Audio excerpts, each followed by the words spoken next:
Hello, everyone. My name is Virginie Guiraudon. I'm the convener of this first and perhaps last virtual conference of the Standing Group on the European Union. As you know, this conference was first postponed, so we should all have been in Rome in June 2020. But as you know, all roads lead to Rome eventually. So we'll meet in Rome for sure next year in mid-June 2022. But we already had a very impressive program. We have more than 20 sections on all aspects of EU studies. So we thought it would be impossible to postpone one more year and not meet again. So it's not ideal, of course. We do not have the coffee breaks, the aperitivi, the nice evenings together on the same exchange. At the same time, well, projects, continued, and I'm thinking also of our young colleagues who are, of course, who have to present their work, who have to get exposure on their research and make contacts. So we thought it would be important to have this conference, even if it's online. Um, so I thank Thomas Christiansen, the former chair of this group, and who was a convener in Rome with Sergio Fabrini, who is in this roundtable, for doing all the groundwork basically for this conference. And we added, in fact, a section on COVID-19, but it's very much the program that we thought about.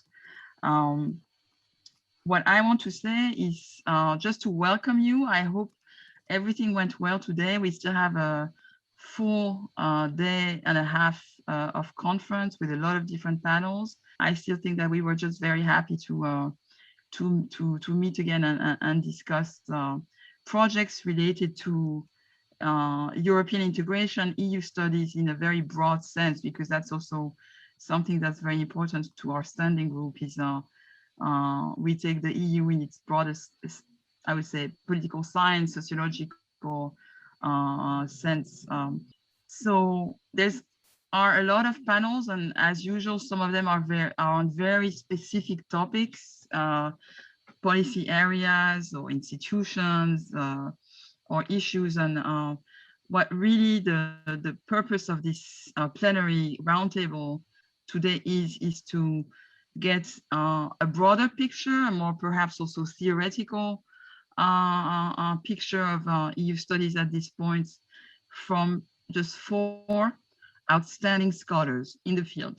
So these are not just people who have always contributed to EU studies, but also very well-known scholars of comparative politics and international relations as well, so that we can, I think, take this opportunity to see where the field is going based on what we've experienced individually, collectively, as individuals in very different member states. So I don't think we had a collective experience.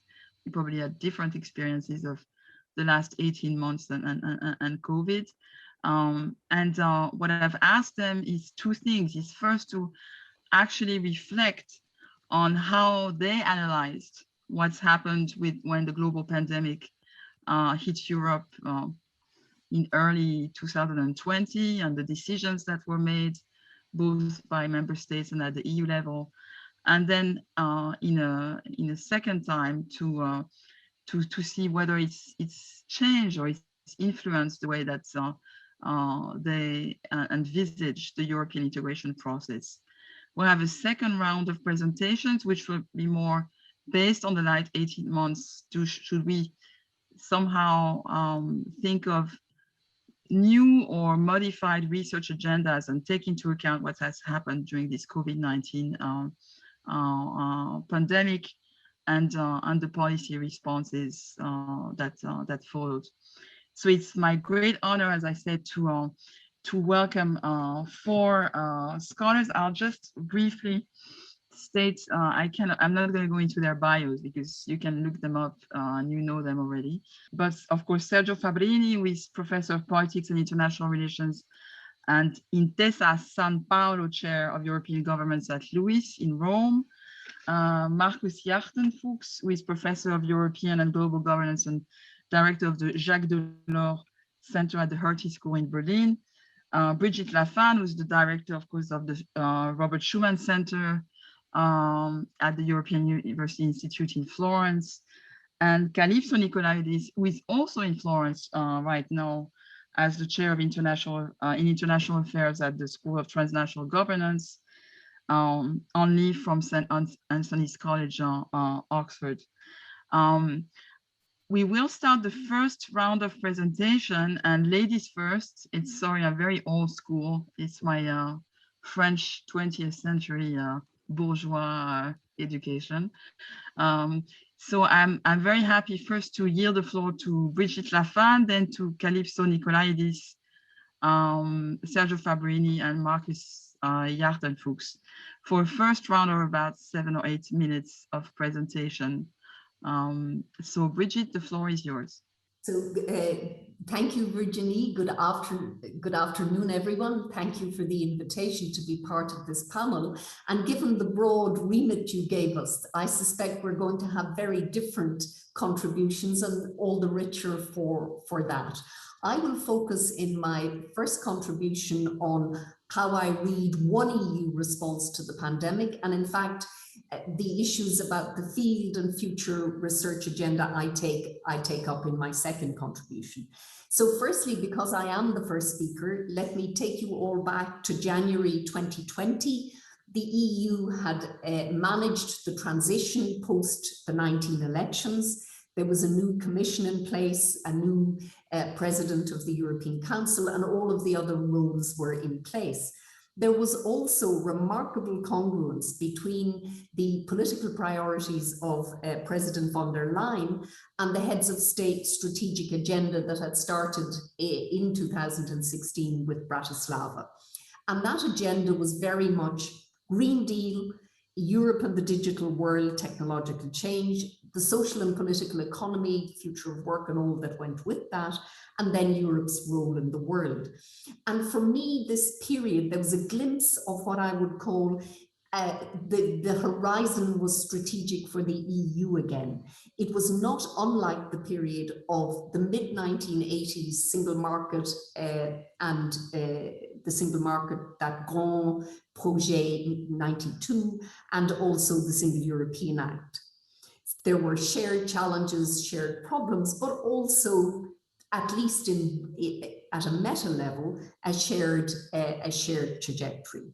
But then the pandemic hits, and it hits so quickly after all of this new commission got its feet under their desks, and the EU struggles, as it always does initially when faced with a crisis. And the EU was back to what Luc van Middelaar calls the politics of events. In other words, improvisation and response.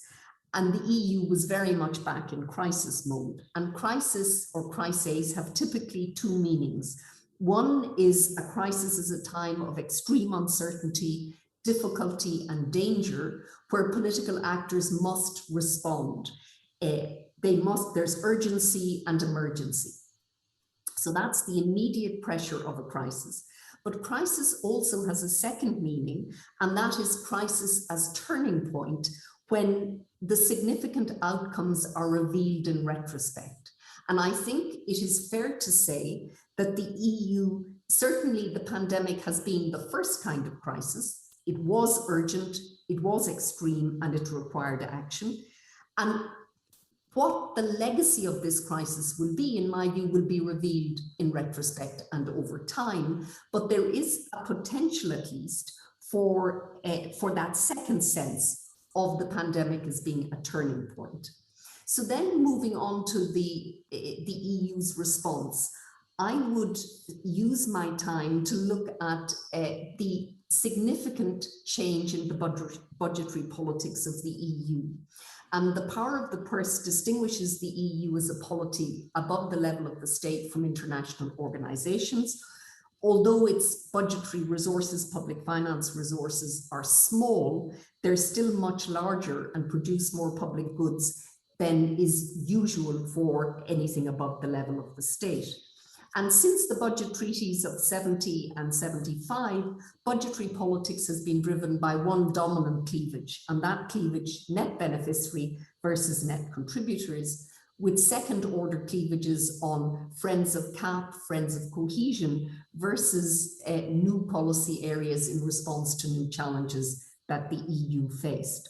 And so it was with the MFF of 21-27 as late as February. That dominant cleavage was the cleavage driving the budgetary negotiations. And then all changed. Between March 20 and July 20, we had a fundamental shift. So how do we explain this shift? Well, I would begin with Gurevich and politics of hard times. Policy needs politics, that crises they disturb existing coalitions and relationships, and they make both politics and policy more fluid. In other words, he calls them open moments when you can have system change and new policy choices. And so how does the politics of the pandemic in terms of the EU work out? And I have what I call three different kinds of politics. The first politics I would call the entangled politics, and that is the marble cake politics of this multi-level system. And that had numerous dimensions. Firstly, the demand for solidarity from the EU by member states, and in this case, particularly by Italy. It was really the demand was insistent and recurrent. Secondly, a shifting coalition across the member states. And here I think of major significance was a letter sent to the European Council by 9 countries in March. And that it called for a mutualized debt instrument. And it wasn't just the Mediterranean countries, so Spain, Italy, Greece, and Portugal, but also Slovenia, Belgium, France, and Ireland.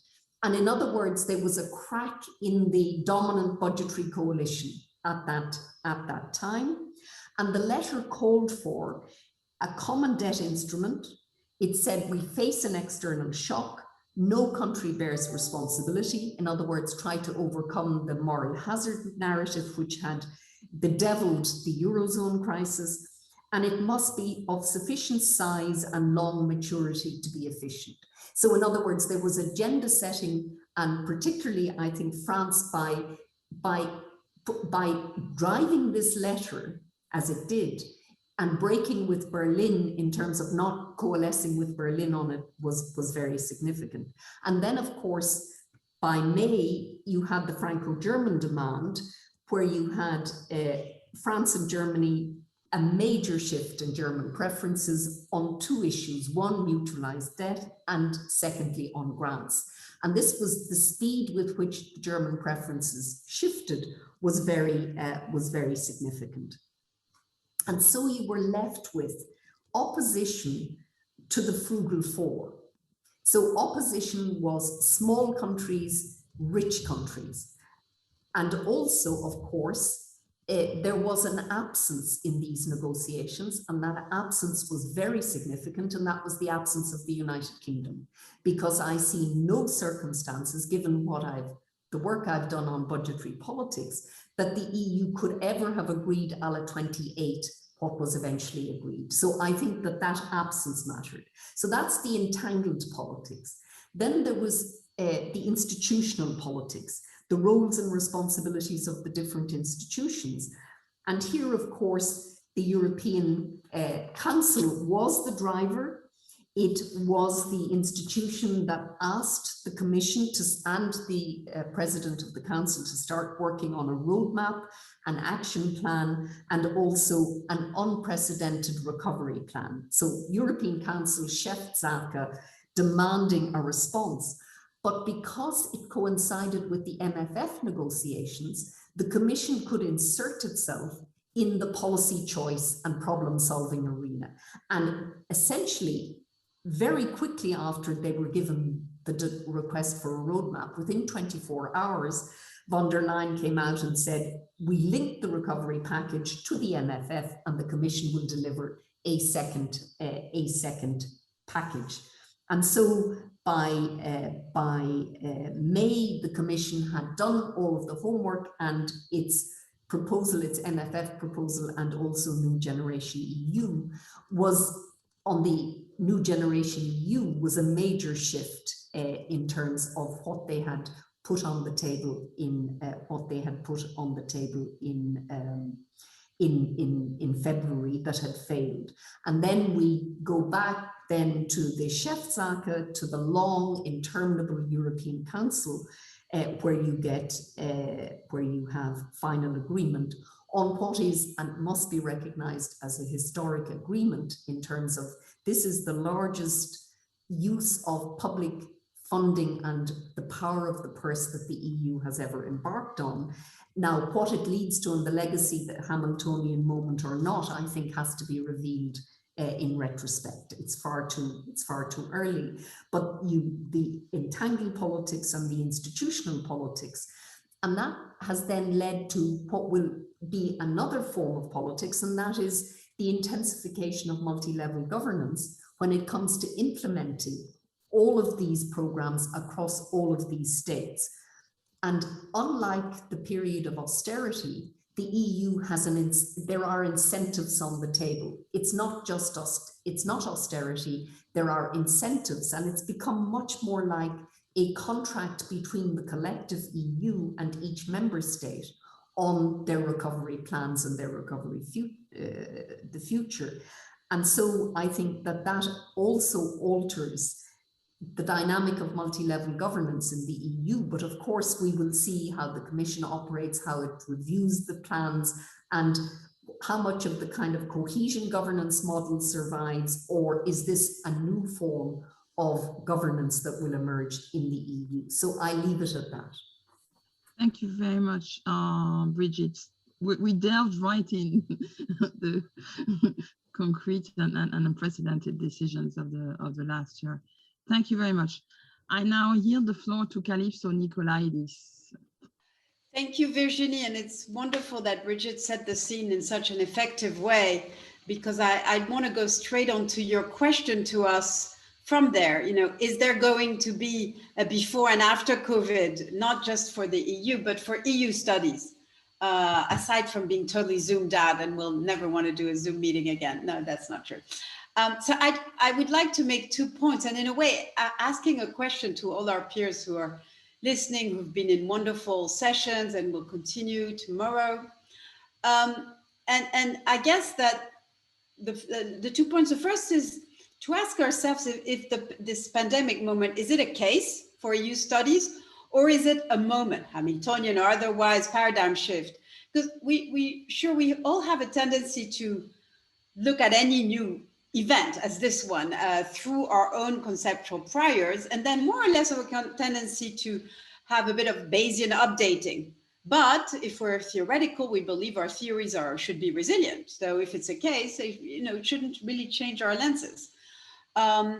So which one is it, as it were? And so you ask us to reflect on our own work, and I would say that if we look at the EU as a polity, and a lot of my work has been on this, and what is COVID crisis a case of, and what does it do to the policy?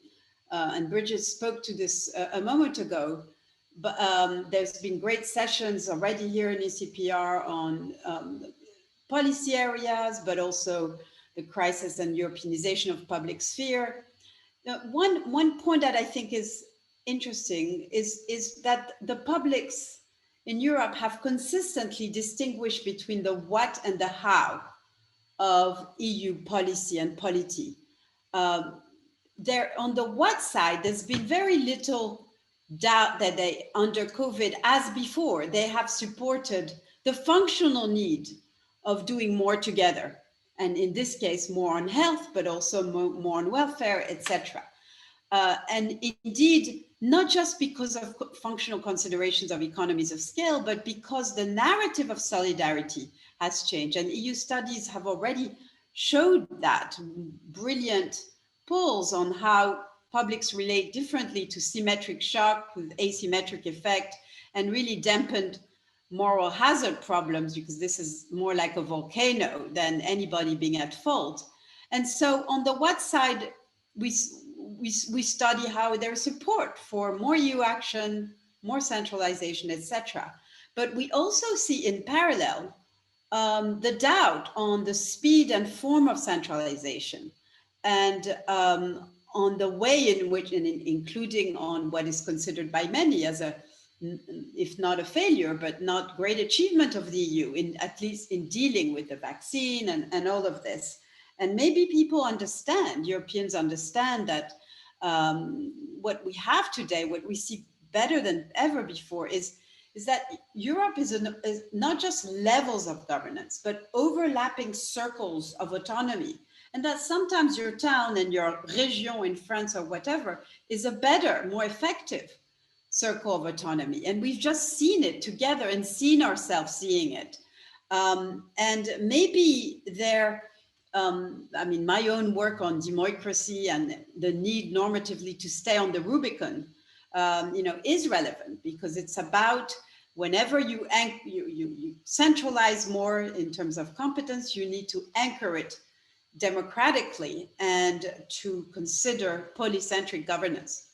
So this is just to say that we have this kind of question of Bayesian updating of our theories. But at the same time, I would say that maybe some of us, and myself included, hopefully are encouraged to use completely new lens, new conceptual lens. I have myself been led to think about this R, the reproduction rate, and whether and how in different countries there are different types of social imaginations and social appropriation of R.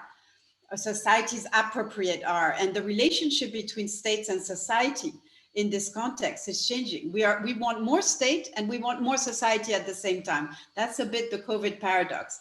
Led me to reread Castoriadis, The Self-Institution of Society, but also, Membe's Necropolis, because it's interesting to compare what I call theaters of war and theaters of care in Europe. Very different leadership frame of Europe. So maybe here, suddenly with a crisis like this, I'm thinking about what is democratic imagination in Europe. Others have thought about this before me, but suddenly we use new lens, and this is great too.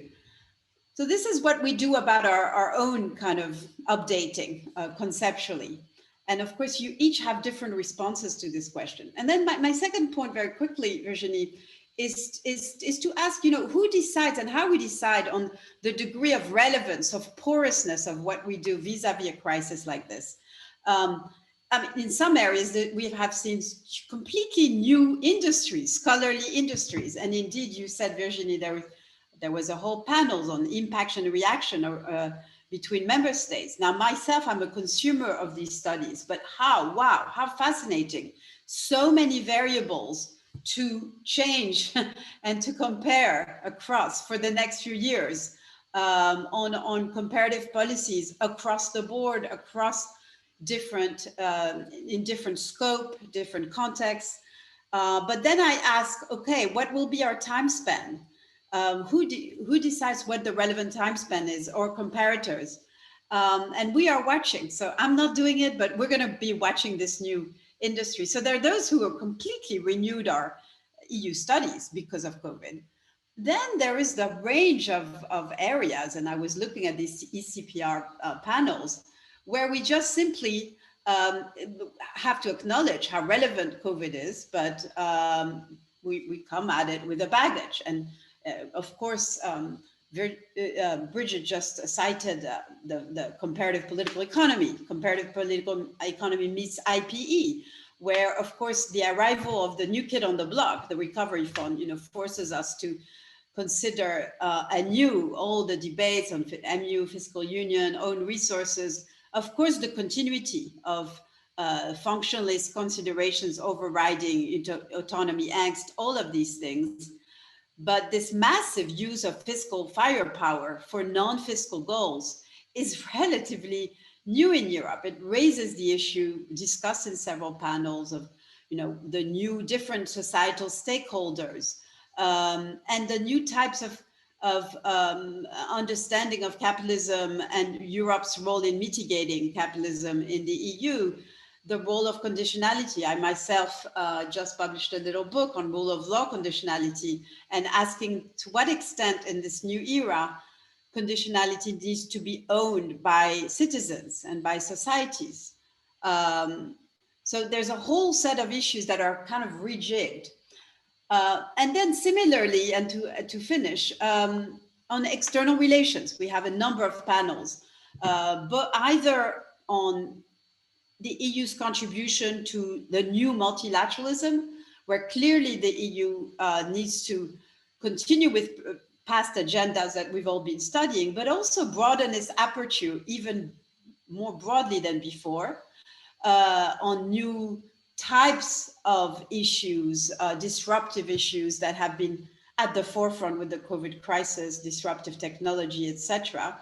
But also, how do you reshape ideas on soft power in a world where it's all about regulatory cooperation on intellectual property, on supply chain, etc. And how do we reconcile this with ideas of kind of unilateral Brussels effect, benign as they were? Maybe this is not really possible anymore. And finally, of course, issues that where we have seen several panels dear to my heart on the need to decenter our foreign policy. And in a world where what happens, in any country around the world on COVID affects us directly, more than ever before, we need to decenter our approach to European foreign policy. And I think I've seen many wonderful ECPR panel doing this. Thank you very much, Calypso. So I've noted down Gurevich and Castoriadis. So I was well trained in comparative politics and sociology. They were mentioned at this point. Thank you very much, Calypso. And now I turn to Sergio Fabrini from Louis University. Okay, thanks very much, Virginie. In order to control myself, I use a PowerPoint, and the PowerPoint try to explain what I saw in the 2020 pandemic political process. And of course, a very complex organization like the EU does not change overnight. However, important policy change emerged in the 2020. I stopped my analysis with the meeting of the European Council in December 2020. So my two research questions concern how did the pandemic affect the political process of last year, and how to explain the main policy outcome of the 2020 political process, namely Next Generation EU. It seems to me that there is something new, of course, but also many things that are already established. The very first question led me to answer that, at least for the very first time, I consider the formation of structural coalition along the main fault line during the 2020 pandemic. Of course, you have already coalition in the European Union, but they were persistent in different situations, in different fault line, and they were kept together by distinct policy discourses and led by recognized policy entrepreneur. This is why I found useful for this analysis to use discursive institutionalism, because that helps us to understand better how a coalition function and how the coalition interact with other coalition. At the same time, discursive institution is not sufficient for understanding why those coalitions emerged in the first place and continue to be persistent for the entire political process of the last year. Here, the two main narratives on political and policy change, the intergovernmental and the functional, are useful, but in my view insufficient, because if you consider the intergovernmental approach, the negotiation between states, which was evident, however, the negotiation between states was structured by a group of states, not by minimum size coalition looking for the minimum common denominator policy outcome. Indeed, here we have very different negotiation logic organized around group of member states rather than single member state. Also, the functional narrative is useful. Nevertheless, there are some elements that do not persuade. It was not a debate or division between intergovernmental institution and supranational institution. Indeed, the Commission play a very important role, but the Commission play a role within the division that already taking place and emerging in the European Council and the ECOFIN Council. So the Commission stood with a specific group, with a specific coalition against another coalition. So there is something new, it seems to me, in the political process of last year. I don't know if it is going to last, but it will be interesting to understand and to follow. So the first division was a division concerning the interpretation of the crisis. This is obvious. It happens always when there is a crisis, and the Frugal Coalition immediately advanced this idea of an asymmetrical crisis, and what they call the Solidarity Coalition, which was mainly a French-led coalition. The role of Macron in this coalition was very crucial, strategic. The Solidarity Coalition instead imposed the idea that there was a symmetrical crisis of which none can be considered responsible. And then you have the formation of a sovereignty coalition, was always there, Hungary and Poland. They play a second, let's say, a second place role in this debate, and they backed the symmetrical interpretation of the crisis. After the interpretation of the crisis, you have the discussion on and the division on the governance. And again, you have the same coalition opposing each other regarding how to govern the crisis.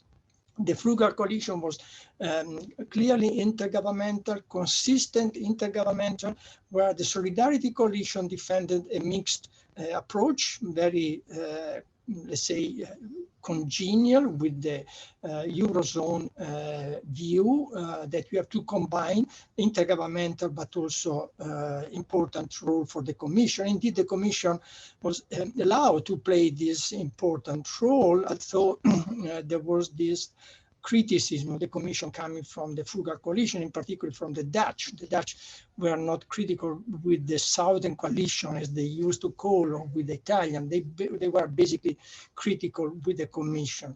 And again, here, the Sovereignty Coalition support the intergovernmental governance. You see that the third coalition, Hungary and Poland, was more, let's say, opportunistic and try to use one of the other side for promoting his own view.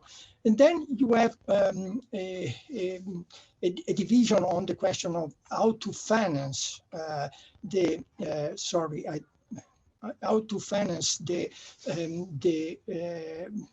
next generation EU. And again, here you have a consistent, persistent opposition between the Frugal and the Solidarity all along the debate that took place in those months. And then finally, we have a final division which concerns the conditionality rule of law. And in this case, however, the Frugality and the Solidarity Coalition came to coalesce against the view of the Sovereignty Coalition that opposed veto to the idea of that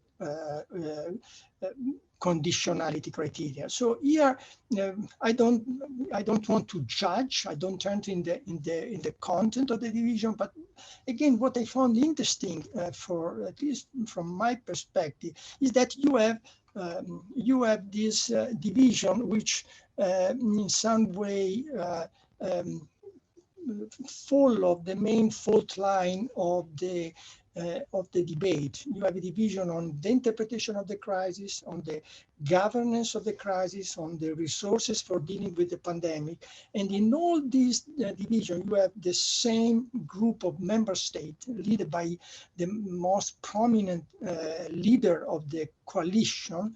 And that division was permanent, persistent, consistent. Where, for example, in the division between North and South, in the Eurozone crisis, or the division between East and West in the migration crisis of the last decade, you had one clear, let's say, communicative coalition, and the other coalition, the South vis-a-vis the North, or the East vis-a-vis the West, were more, let's say, against the predominant position, but without being able to elaborate an alternative view. The South during the Eurozone crisis asked for flexibility, the other for closing the border. This was not the case in the 2020.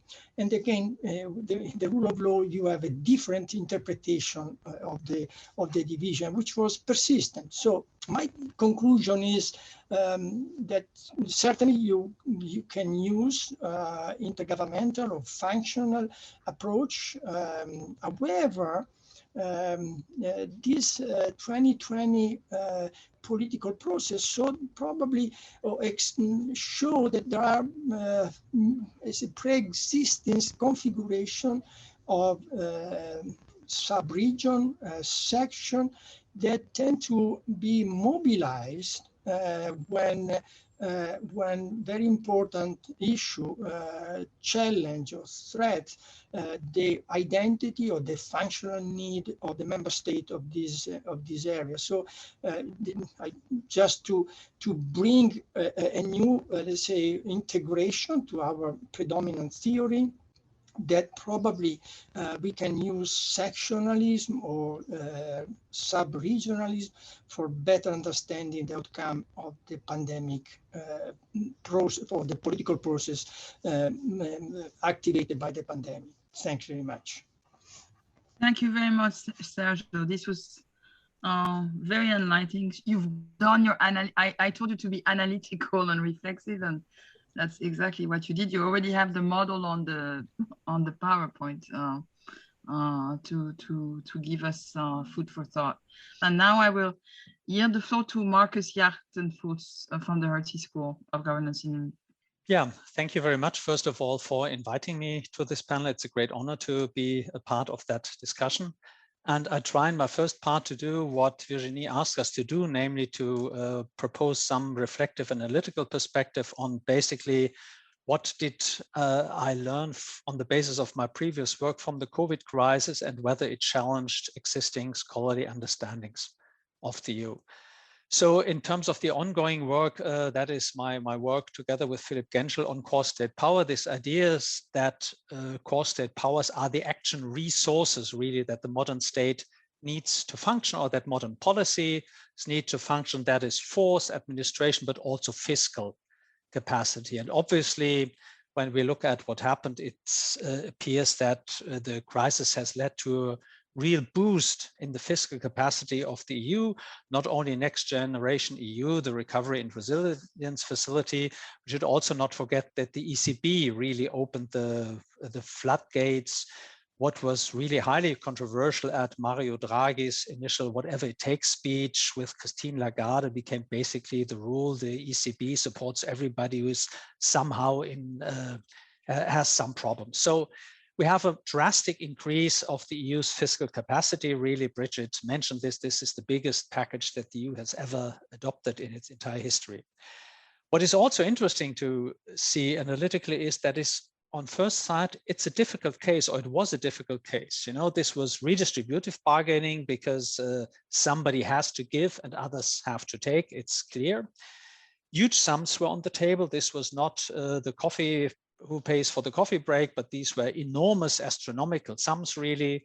It was high salience in the public, that was in everybody's mind. There was also controversy. We should not forget that the coalitions that Sergio just alluded to really fought against each other. There were probably not only interest coalitions in the sense of that I want to get as much money out of that and pay as little into it as possible, but also really worldviews. The frugals, I think, and the solidarity and the sovereignty worldviews, to stay with Sergio, were not just interest. There were really ideas about how the EU should function. So this was a difficult initial condition. There were also facilitating conditions, which you should not overlook in the final solution. First of all this is temporary. We should really not forget this when we think about Hamiltonian moments and great new steps in the fiscal architecture of the European Union. It is temporary. And to the degree that I can assess this when I listen to people who probably know much more about the technicalities than I do, I think it is indeed temporary. There is no loophole. There is nothing that will get us out of this, and that the next generation EU will somehow be prolonged easily. The second thing is it has long payback periods, so we put a lot of money on the table now and we pay it back in the decades to come when many of us will be long dead. So that eases the things. The third thing that eases conditions very much for all of what happens, and what I think all of us surprised probably, I mean, I have to say, at least subjectively, I thought, finally the EU is back on the agenda. It does something, it gets its act together, and it really does what is actually needed, and is not tied to enormous distributive bargainings and negative headlines, So, and probably the most important facilitating conditions, which we should also not forget when we try to generalize from this, and when we try not to become over optimistic in terms of the bright new future of the EU here, is that is the problem type. It's this natural disaster problem type, that is really important for public support, and it's important for mobilization. We do not have any moral hazard. It's clearly an external crisis. It's symmetrical. We have clear collective benefits. And as a result, there are no inherent limits to solidarity. So in that sense, despite the huge redistributive aspect of it, despite the huge sums, this is the most easy situation. Yeah, that's what it was. A natural disaster. We are all in that together. There's clearly no fault discourse, or those who tried to start a fault discourse didn't really get it through. So in that sense, it was an easy type. What we should also not forget in this picture, and in our pleasure that we probably have, and I think rightly so, about this fiscal surge, is the rebordering aspects of Schengen. We've seen what we've seen already in the refugee crisis, the enormous political importance of rebordering, this raising of the closing of the borders as if the virus would start at borders. We've seen a great, I think, national security mobilization. We should not forget that, because security is not only the protection that the government gives us against an external attack, it's also the security that it gives us against the deadly virus. And I think governments seize the opportunity. We should not forget this. So we have this duality of the debordering really of solidarity, or of the rebordering of the Schengen era. What that means theoretically, I think it's a new perspective on post-functionalism. We should not see post-functionalism in a caricatural way that it says there's constraining dissensus everywhere, in every issue area.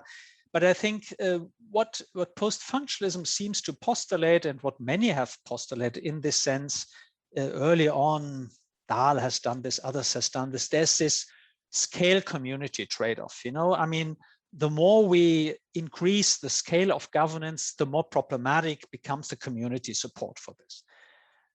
And I think what we have seen in that crisis is that that need not necessarily and easily to be the case. We can have a trans-border solidarity. We can have a kind of European community in the sense of a community of solidarity in this very specific case. That is a sign of hope, and I think it's a theoretically justified sign of hope. Solidarity in that sense is issue specific rather than community specific. And I think that bears great significance for all our debates about the social preconditions for democracy in the EU, this idea that somehow the national communities are still there, and so on and so forth. It also means that political agency is possible. One can really orchestrate a coalition around these types of policy measures. It's not easy, it's hard, redistributive bargaining, but there's a way out of the trap of the constraining dissensus in that way. And I'll leave it at that. Thank you very much, Marcus. Thank you for mentioning borders. Typically, this is also a case so that you've mentioned, all of you, that it's not necessarily about dichotomies, right? You can have cross-border solidarity and rebordering at the same time, and I think that's also one of the points that Calypso raised in another way.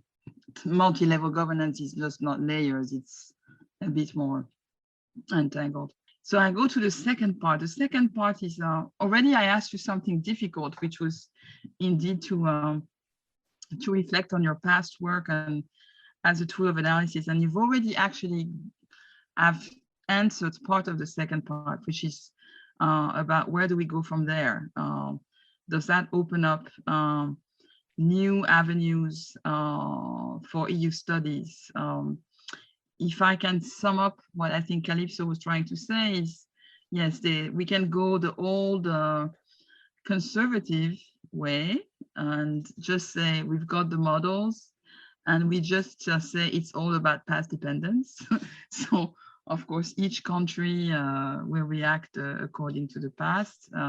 It's a caricature, but she also said, well, there are, and of course, many the other speakers on this panel also said, well, there is something new and there is something, somehow, there are shifting coalitions. We don't know if they are lasting or not, or there are new types of decisions. So in the second round, the question I asked the speakers and that they'll answer now is, where do we go from there in scholarly terms? Are there new, it's not just about, of course, changing our theoretical framework, but also about asking perhaps new questions. And also something that has been barely mentioned here is I think it was mentioned by Bridget, is the fact that many of the areas concerned by COVID, by the way, there is no EU competence.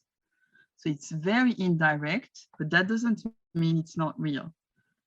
I work, for instance, on long-term care, and clearly this is not an EU competence, but there are lobbies, associations at the EU level, very, very operational, and trying to work very much on that. So I think this, I thought you would perhaps address it if beyond the macroeconomic issues or even the recovery package, the fact that some of these issues questioned areas where there were no obvious EU competence, which may be of interest to, I think, to our EU scholars. So we start the second round with Marcus, actually, and we're working our way back now through our round of speaker. Okay, thank you very much. On the prospects of research, I mean, I do not make myself any illusions whether anybody else will take up what I think would be an interesting perspective of research, but I try to make an argument. Before I do this, let me just briefly react to what Virginie said. I would be very surprised if the EU wouldn't seize the opportunity to get into the crisis, to get into some of the fields that it hasn't been really in before. And I mean, I think this is really a path dependencies that we see. It's a typical issue of crisis politics. We see a crisis, we see a reaction, and something happens. Clearly, we have seen a kind of European action deficit, and somehow I think it will get into that. That gets us, I think, to a system of, you can call it comparative federalism, where in more and more fields, the EU and the member states have to act together. And I think that is significant for the system as a whole. But seen from my perspective in this broader, it's not only a fiscal perspective. I think the big problem that is important for the EU is how to overcome what you could call the regulatory straitjacket. That is obviously borrowing a little bit from Danny Roderick. He's called it the golden straitjacket. I think in the EU, that straitjacket is not so golden. That's the problem. And the problem is that the EU regulates national core state powers, in that sense, mainly fiscal capacities. There's a long literature whether the European semester and the stability growth pact and all that is really effective, but it does somehow interfere politically. You know, with Next Generation EU, we have this kind of gigantic Horizon 2020 that we all know in the research field. We now have it for the member states. You know, they've all to submit their programs. They have to be checked by the Commission and so on. Some national parliaments also think they check them. But I think what the real issue here is that the EU regulates what the member states can do with their money, but it's not strong enough still for providing so much help, solution, or economies of scale, you know, because after all, we know that the EU budget, even with Next Generation EU and the RRF, is still relatively small. And that creates an opportunity structure for politicization and for the constraining dissensus. We are still, I think, in that world where domestic political actors, domestic political parties can mobilize against the EU straitjacket. It's difficult for them to do so as long as the EU opens the floodgates of money and pours money over everybody. You know, to be against this is not so easy. But as soon as this will be more asymmetrical, this old structure is still there.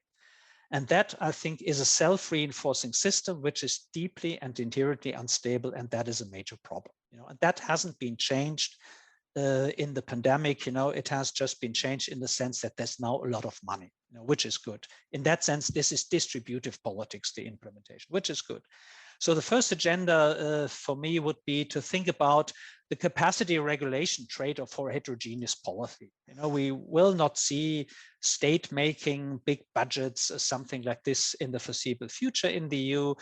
We will rather have to think about which types of institutions and control the EU will evolve. Will this be, as Bridget seemed to have conceived of, another reinforcement of multi-level governance? We have a working together of the EU level and of the member state level in the implementation, a kind of contract. I think it may be an intergovernmental supranational mixture, and I think that sounds very plausible that this is, but echoing a little bit what Calypso said, what does this mean for political agency and what does it mean for political accountability? And there, I'm not so sure whether this creates an opportunity structure for big political dissensus, you know, which I think we need somehow in the political, in the European Union to make it more resonating with people, to make it more accountable in one way or another.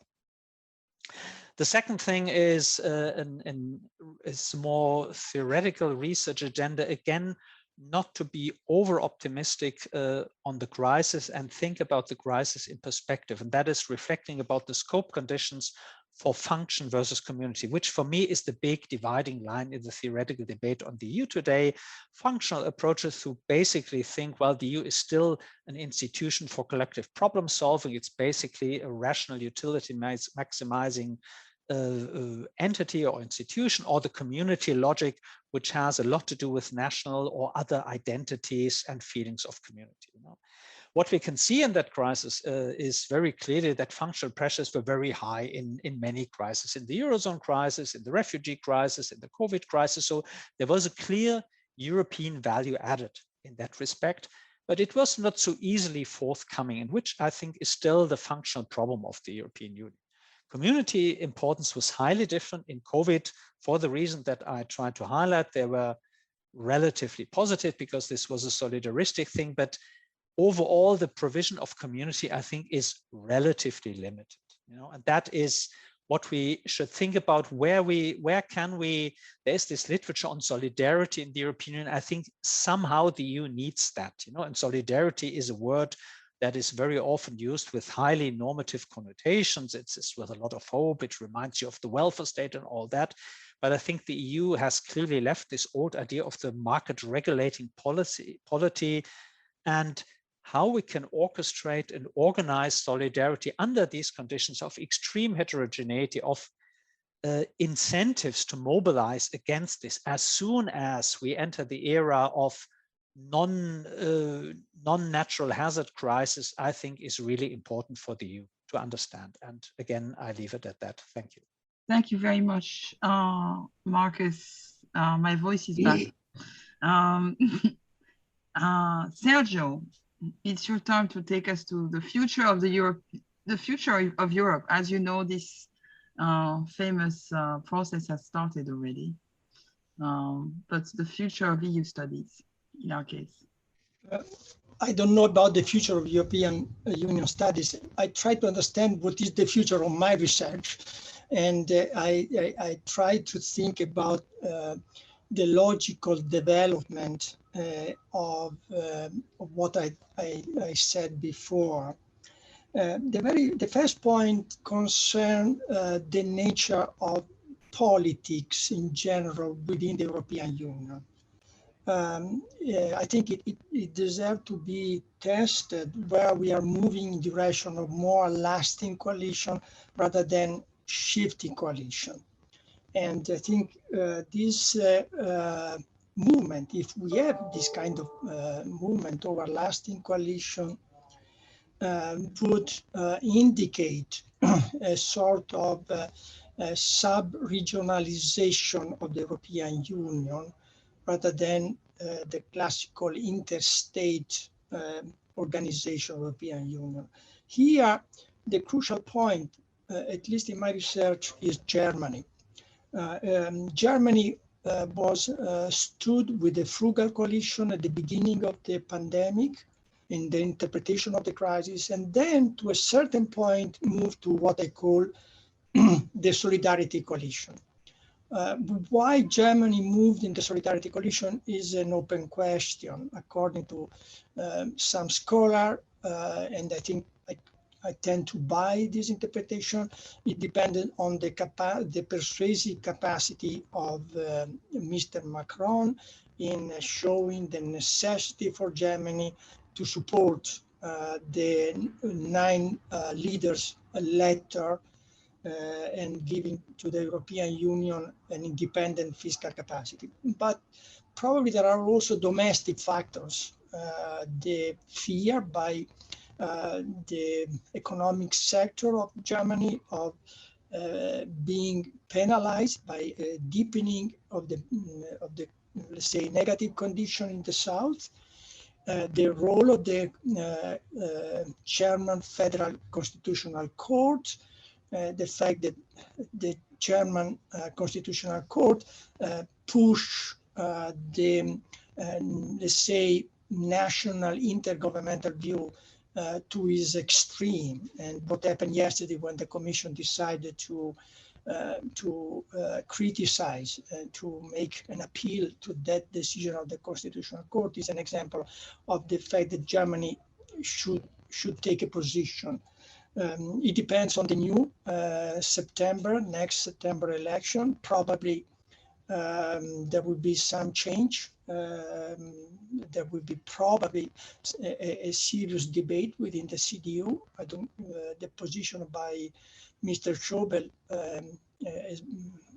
is being criticized by other CDU leaders. So here, Germany is an important question. It seems to me that France, if we are going to see the confirmation of Mr. Macron, will be on this what they call solidarity side, and will use the solidarity coalition for increasing its influence vis-a-vis Germany. Anyway, this is the first question. Are we moving in the direction of the formation of section or sub-region, as we found in federal system by aggregation, where you have pre-existing functional need, identity configuration that emerge when the process of federalization tend to deepen, which is the case in particular of the US. The second point is, if that is true, or if that is plausible, let's say more than that is true, which could be the implication of this intercoalition, let's say, divide or sectional divide for the governance system of the European Union. The growth of the European Council as the predominant holistic institution was motivated by the fact that the European Council is able to deliberate, to mediate, to look for trade-off, making everybody, roughly speaking, happy. of course, the experience of the 2020 showed that this is not the case. In the 2020, there were loser and winner, and the frugal were on the side of the loser, not on the winner. And of course, they received something in exchange, but they did not reach the main target of their action to make impossible Next Generation EU. So I think this will create trouble to the European Council, and probably will also open room of maneuvering for the Commission. That will be probably the possibility for the Commission to regain some of the lost power that the Commission accepted to lose, by the way, in many cases.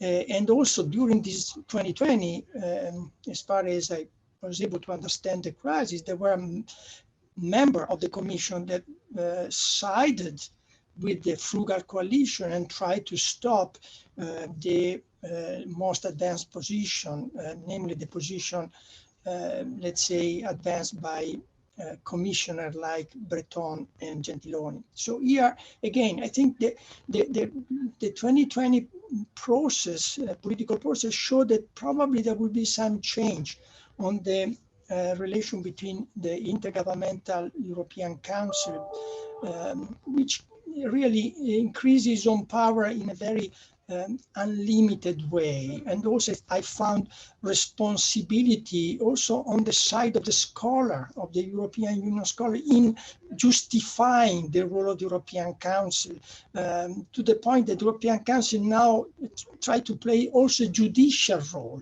The declaration, the conclusion of the December 10, 12, 11 December of the last year, even the European Council say to the Court of Justice, European Court of Justice, how to interpret the regulation on rule of law. This is really a serious handicap, threat for the development of the European Union. And so I think that the coalition divide might help to reduce the power of the European Council and to open up reflection on the role of this, what I call the elephant in the room. The third point is, yes, Next Generation EU is clearly an ad hoc temporary program. Fine, it couldn't be differently. However, it lasts 6 years, and there are several positions, particularly within the Solidarity Coalition, that say that after the Next Generation EU, we need to open up a discussion, particularly, say, concerning the Stability and Growth Pact, the going back to the old fiscal rule, that cannot be simply renovated or reopened or restarted as something of the past. In the meanwhile, not only the public debt of countries like Italy, but also France, many other countries, is much more higher than the 60% GDP and so forth. So here, I would think not to be, let's say, or at least not to be too realistic as a king. You have to, there is a discussion, the discussion on the Stability and Growth Pact reform, on the Eurozone reform, on the European semester reform, should be considered in a larger framework. And again, probably Next Generation EU can be considered an ad hoc program. Nevertheless, it seems difficult for the European Union, or at least for the Eurozone, to go on without some significant limited fiscal capacity at the center. And when you start, or you, for example, like now, you set up a fiscal administration within the Commission, that the Commission never had a fiscal administration. When you start an institutionalization of the process, it is not easy to say now, let's go back. And again, this brings me to the 4 point. Next Generation EU. It is not important to discuss about the Miltonian interpretation of the Next Generation EU. I try to criticize the ordoliberal interpretation of Hamilton, which is based on nothing, mistakes, wrong interpretation of US history, as I wrote in my criticism of Mr. Schauble. Hamilton did not anticipate the Stability and Growth Pact. He introduced something else. However, this is not a crucial question for scientific debate. For scientific debate is, can the European Union, as Marcus said, face new challenges, environmental challenges, technological challenges, without the possibility to generate public goods? Because Next Generation EU is basically an attempt to support national goods, not European goods. And we need to find some way for, let's say, constructing at the center of the European Union, in the Commission, in the Parliament, in the Council, the instrument for dealing with those challenges and to create public goods. And again, my impression is that that is a sort of turning point. But of course, I don't want to push too much, but here the model of European Union democracy is crucial. If we remain to the idea that the European Union is a sum of member states, we don't have a solution to that, but we need to separate rather than to fuse. Thanks very much. Thank you very much, Sergio, for your enthusiastic and passionate statement at the end. And I'm sure Calypso is going to pick up on this democratic issue as well, in one way or another. Calypso, c'est à toi. Virginie, oui, tu nous as demandé, you asked us how you think the pandemic should guide future research agendas of EU studies. And my first reaction in reading your question was, well, you know, scholars should do, our students and ourselves, whatever we're interested in. I always tell my students, you know, you should be Sherlock Holmes. And when you wake up in the morning, want to do this. So it's what you're passionate and fascinated by. But putting on my IR hat and knowing that I was sharing the panel with Sergio, Marcus, and Bridget, I thought, well, maybe what I want to state very quickly is what I think the three big categories of questions facing us, you know, in the next decade are going to be, and how EU studies should plug into this. So for me, there is the Schmittian, the Weberian, and the Tocquevillian question. The Schmittian question has been with us, of course, but is more important than ever. This beauty contest that we've seen between systems, between political systems, around both the mitigation of the crisis and vaccine politics and all of that. On one hand, this will be magnified into an interstate systemic rivalry that we're only seeing the beginning of.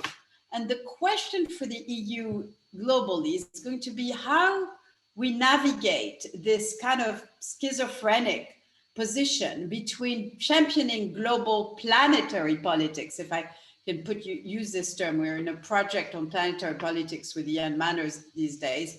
On one hand, and the huge push for decoupling on the other, vis-a-vis China.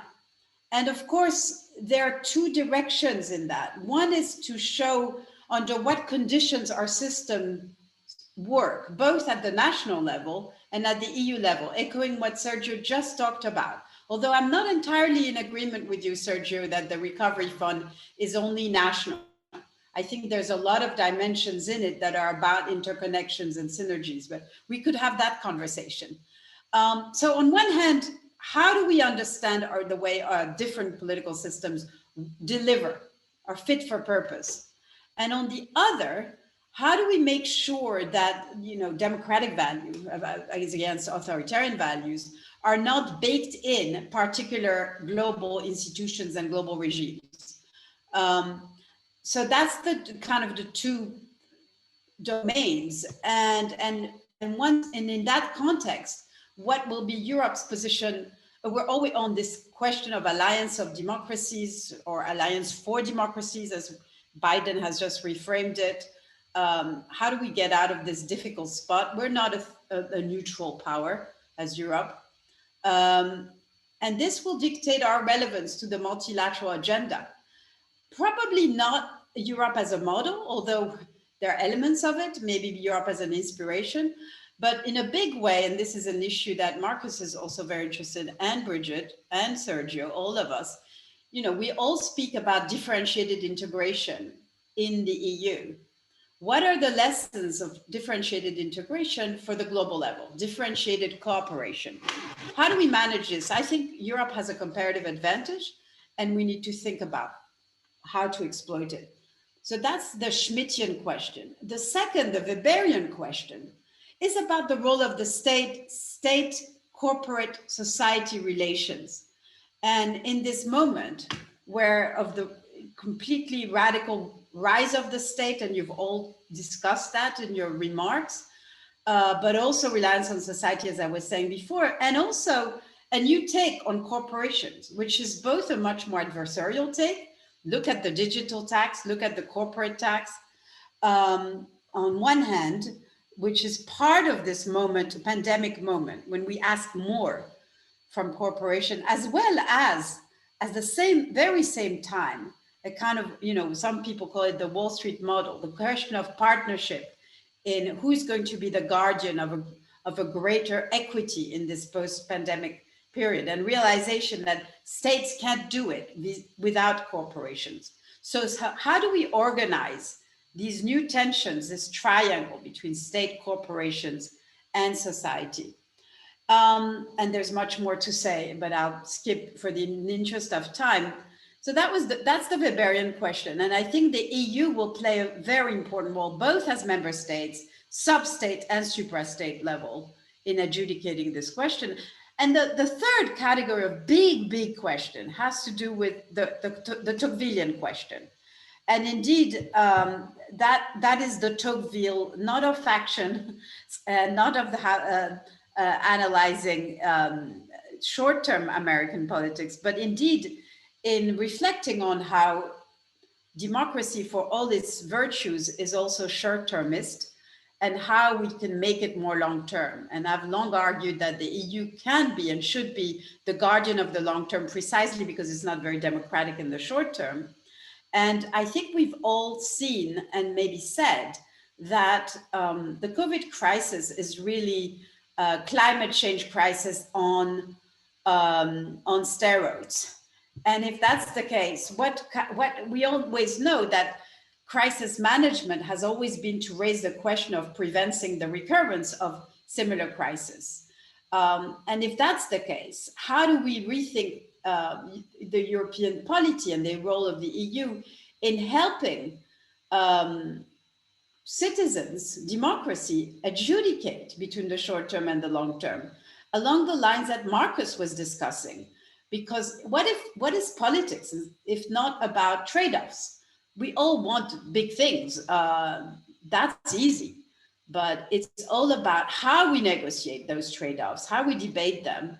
The whole discussion on cleavages and frugals versus sovereignists is again about trade-offs. It's not about, it's right versus right. It's not about who's right and who's wrong. And so we need to rethink the role of the EU in adjudicating these trade-offs.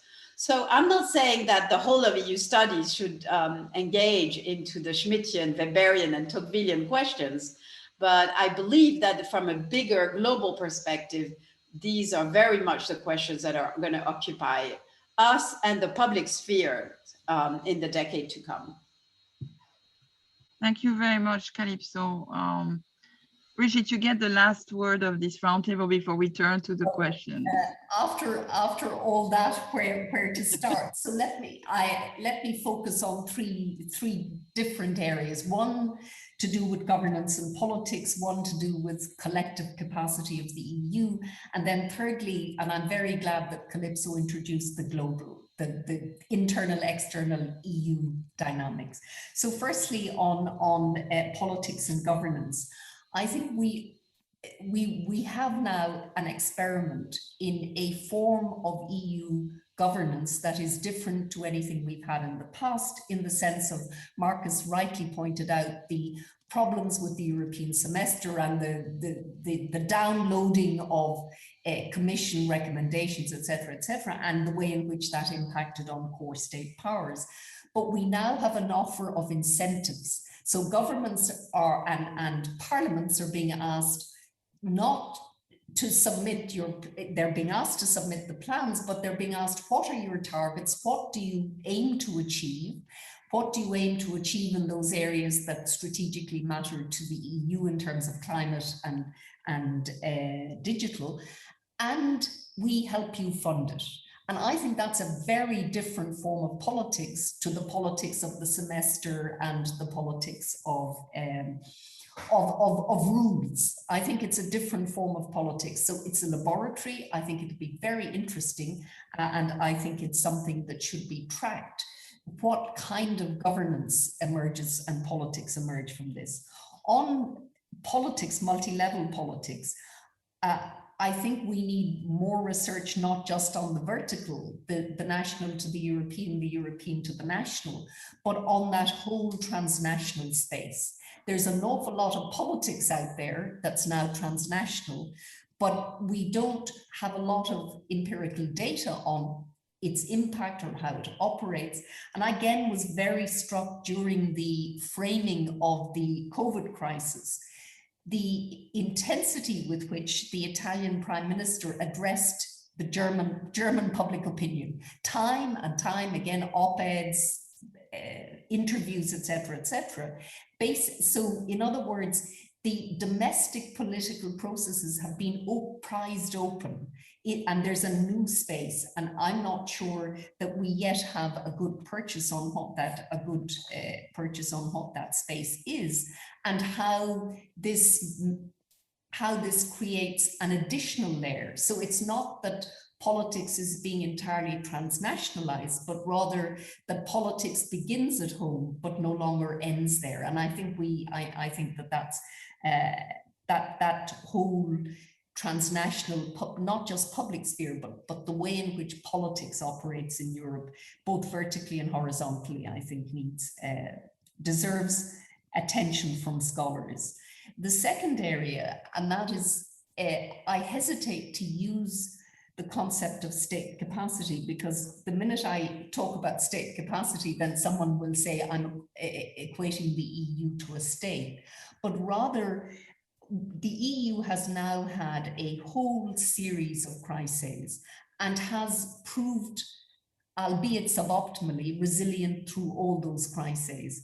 And where does that leave not Europe's would-be polity, but Europe's polity? In other words, what kind of collective capacity does the EU have, either ideationally, politically, technically, in terms of what it can do, but then also how can that state capacity, its interaction with legitimacy and democracy. So that's the second, the way I think that we probably need to lift the analysis from interinstitutional, the EU intergovernmental supranational, to think of the collectivity and collective capacity.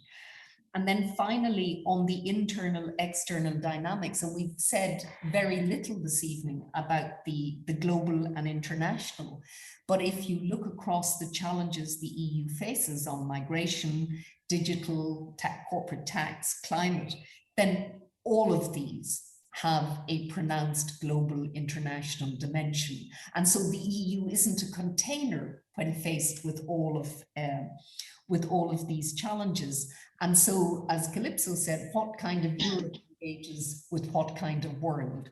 And there is also, closer to home, Europe's relationship with its troubled neighborhood, either North Africa or the rich non-member states or Russia, all of that, and what kinds of relationships can the EU develop that are stable and fruitful across the geographic space beyond the EU member states.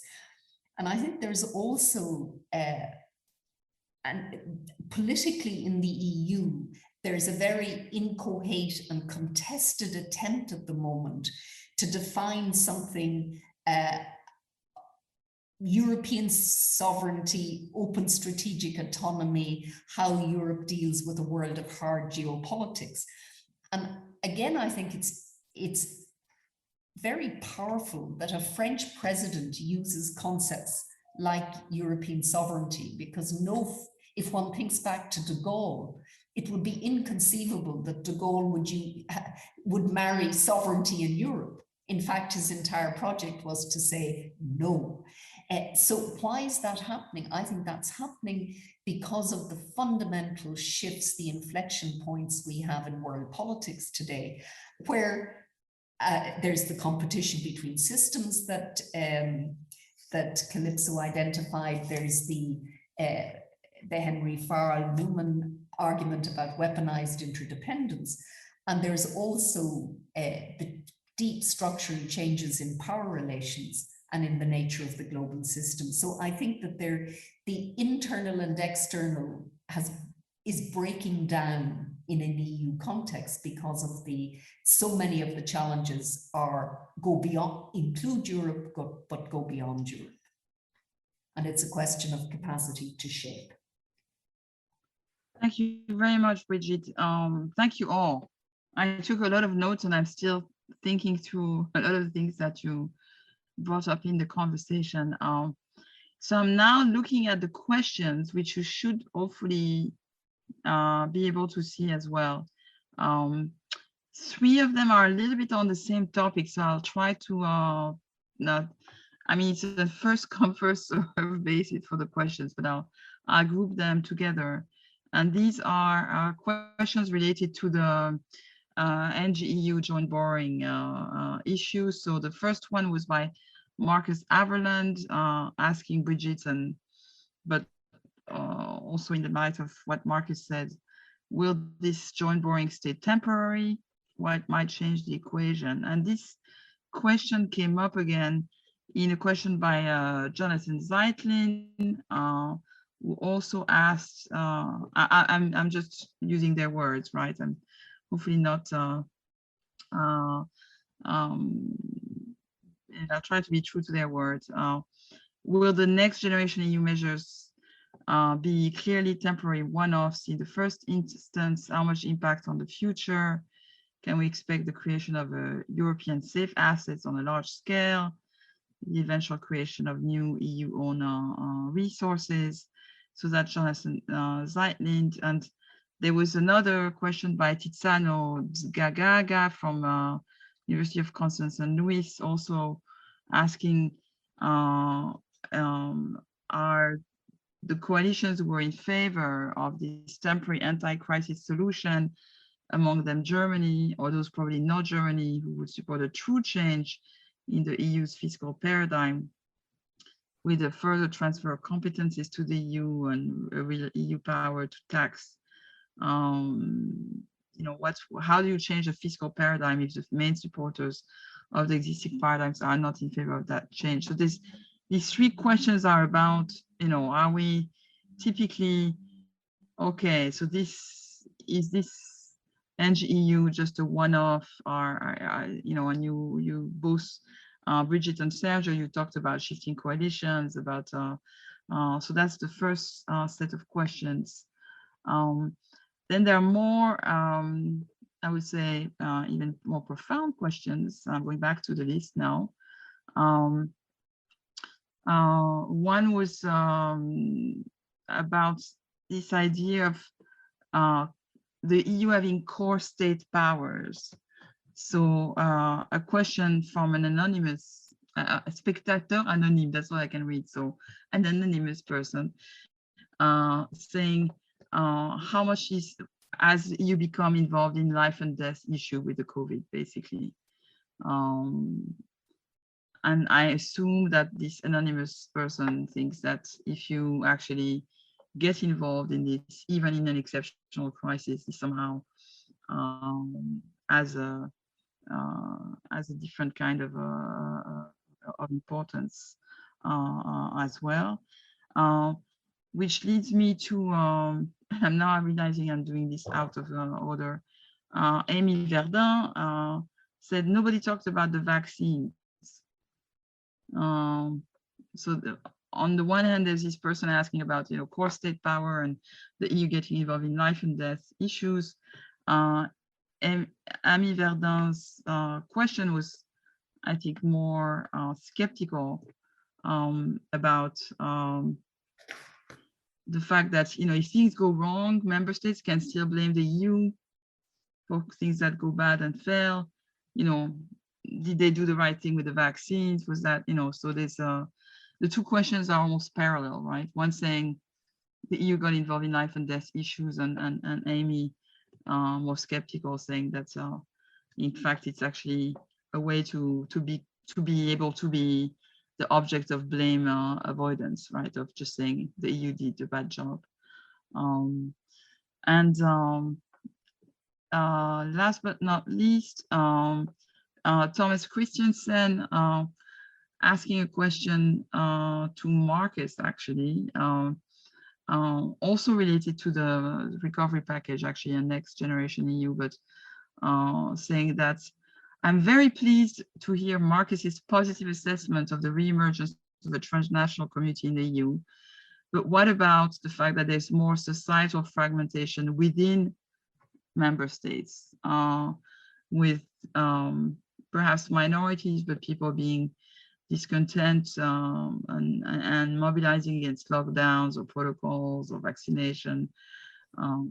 So that's, if you have more transnational solidarity, on the one hand, how do you take into account, I'm now interpreting Thomas's question, polarization within member states. That's already a lot of questions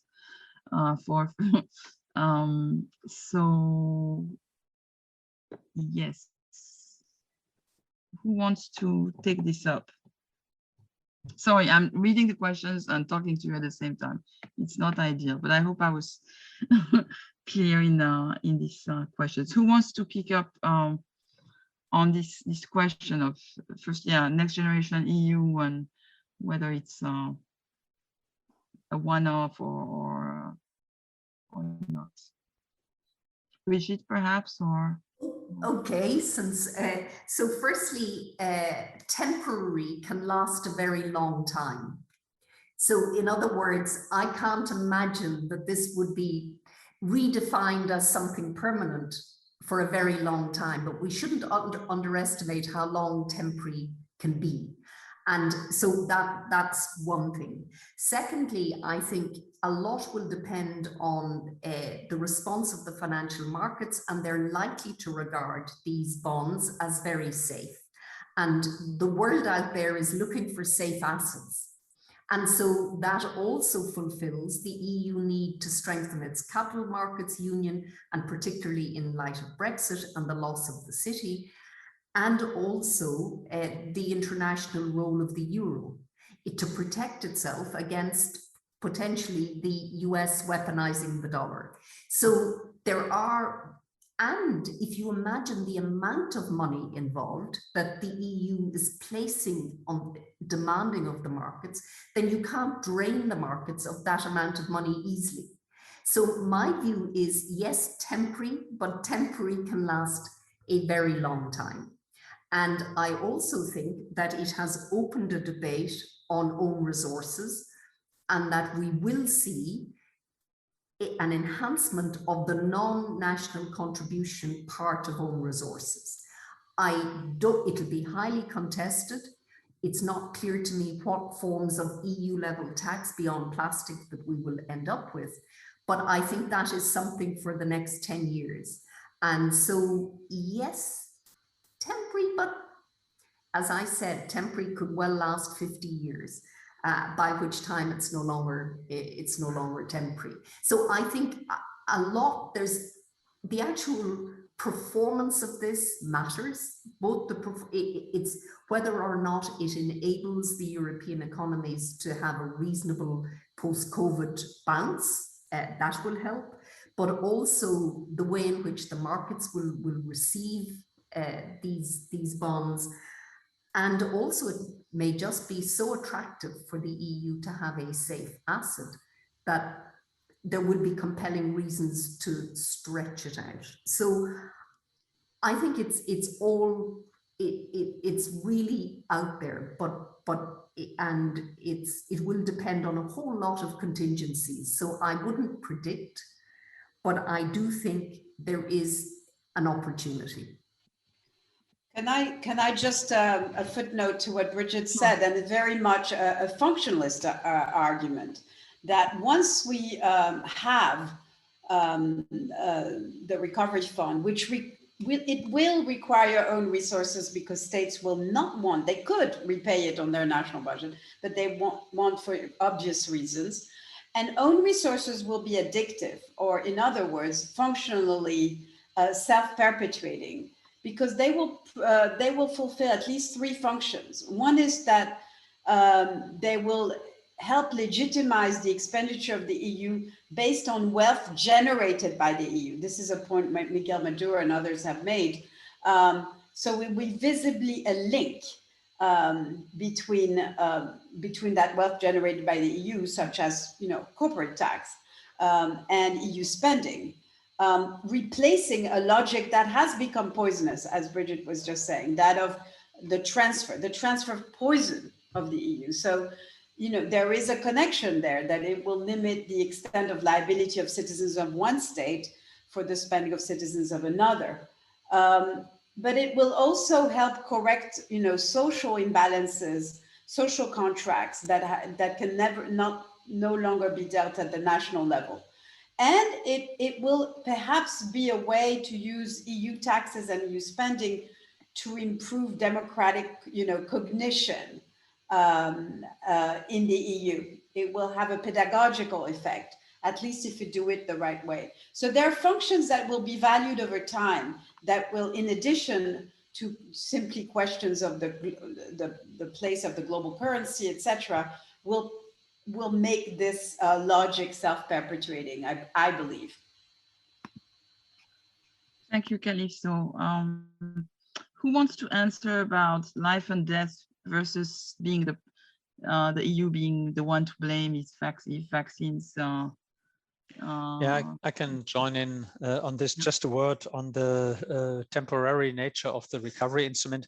I would like to join in the chorus of harmony. I think what we should just not think is that it will simply be perpetuated. I think we agree on this, but what it creates is a fantastic opportunity structure. We have a safe asset. It has shown that EU debt is actually possible. It's not politically toxic.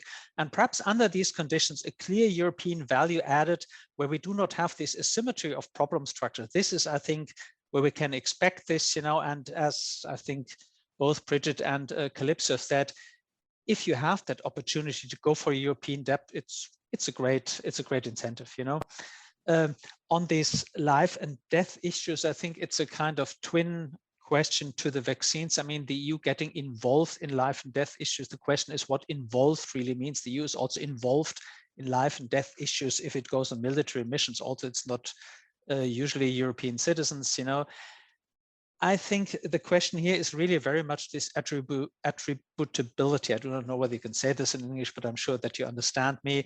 What my perception of the public debate is very much that national politicians still very much claim responsibility for life and death issues. That is this old security function of the state. And if you wish, I think it's really this good insights from the realist in international relations that life and death issues, this is what national politicians try to claim.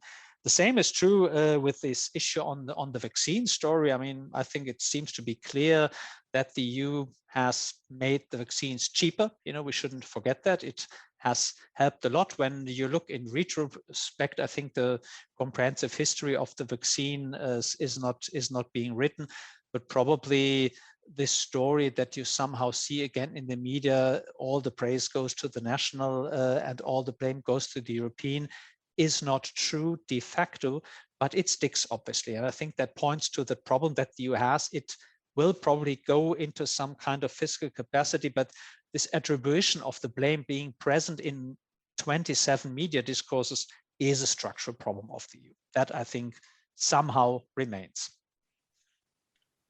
Thank you. Sergio, there was also, can I turn to you to this question on, which was addressed to Marcus, but there was one for you on sectionalism, but this notion of, again, I put it in dichotomic terms of, yes, maybe some transnational community, but on the other hand, more polarization within member states. And I'm adding a question to you, which is about your argument about sectionalism, about its basis. Is it about the structural conditions in the countries of these sections? So I'm turning to you now on this issue. Thanks. Let me start with Jonathan. I owe an answer to him. Of course, the division that I were talking about emerged because after the first weeks, everybody understood last year, the first week of the crisis, understood that we were facing not an health sanitary crisis, but much more significant a pandemic. At that point, it became clear that the consequences, the economic consequences of the pandemic would be of a gigantic scale.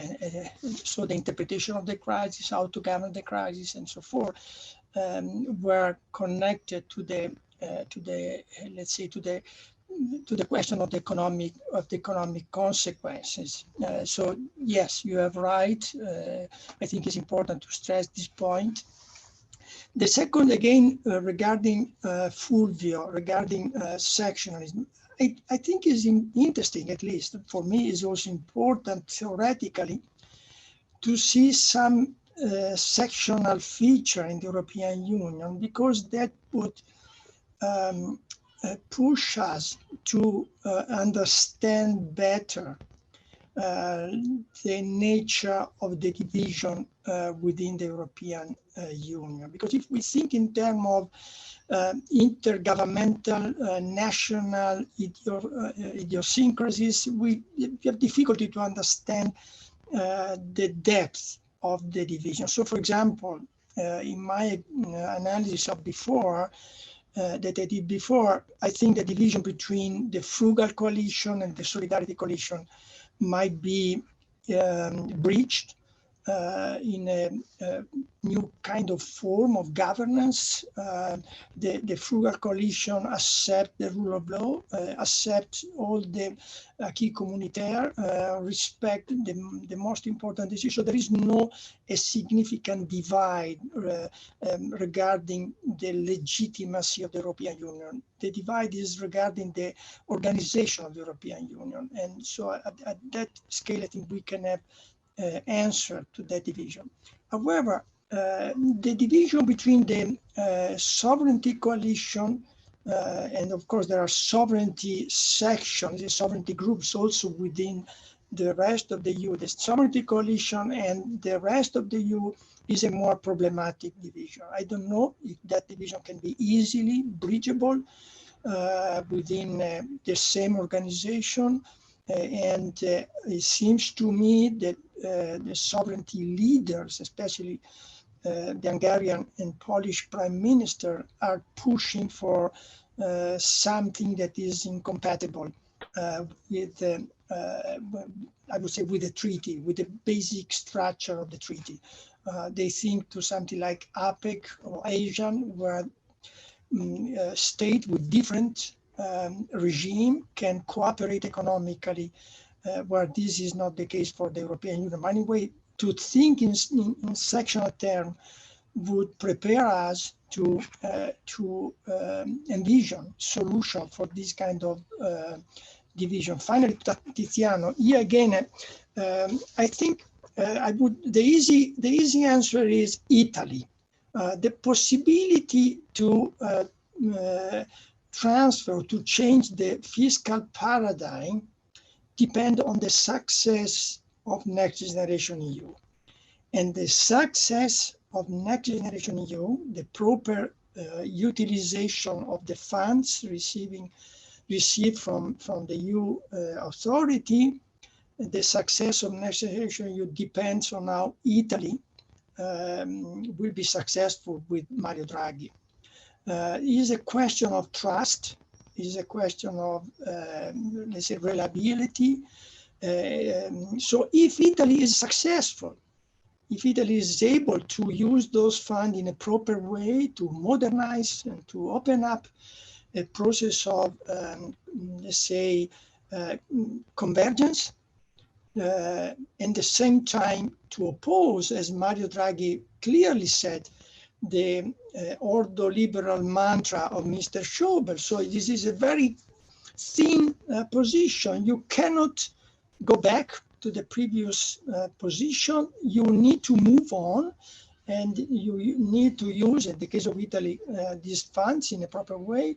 Then I think the context, the psychological context of the negotiation on EMU reform, because the question is more the next generation EU, in my view, is EMU reform, because in 2023, you will have the starting of the discussion on what to do with the Stability and Growth Pact. So if Italy is successful, and I think other cases are successful as well, probably the EMU reform would help to create that kind of context that Marcus and Brigitte talk about, namely the possibility to make Next Generation EU a long temporary program helping the member states to re-enter in the economic condition that they had in the 2010s.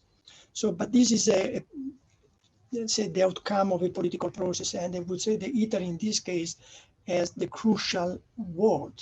And I think if Italy is unable to do this question, to resolve this problem with Mario Draghi, then means that it's impossible to resolve those problems. Okay. Thank you, Sergio. Italy is the key. That's a nice conclusion. There were a couple more questions. Unfortunately, I think it's already 7 p.m. Just a few things I want to say. First, thank you so much. As I said, I learned so much from, I have, ideas bubbling in my mind from your various contributions, and I'm sure other participants work like me. The conference has been recorded and live streamed, so people will be able to enjoy it who were not able to be there live. I really want to thank you. I could have asked you tons of questions about, actually probably in my own strange French way, about things that did not happen and dogs that did not bark in this strange period, because I think Calypso mentioned it and a couple of you, is the EU as a global actor. Well, not so sure. I don't think included with, so beyond COVID. So there are still some interesting questions to discuss, but we have to close tonight. I really want to thank you for all of you and all the conference participants. We have a second plenary tomorrow. The Journal of European Integration has invited Vivian Schmidt in Rome, live in Rome. So with actual people in an actual aula, classroom. And it will be also, of course, live streamed and for the conference. And I really thank the four of you for, I think, complimentary, but I think there was, as Marcus said, sometime some harmony, some convergent views, which means that all the work that we've done in EU studies, sometimes we, we're not, we can still build on what we know about how this institutional system functions, and it's still valid in 2021. So I really thank you very much. And to all the conference participants, stay tuned. General Assembly, 12:30 tomorrow, and the plenary lecture with Vivian after the panel. So enjoy the conference, and thank you very much to all of you and to our four scholars. Thank you. Thank you all. Merci beaucoup. Thank you. Thank you, and bye-bye. Bye-bye. Bye.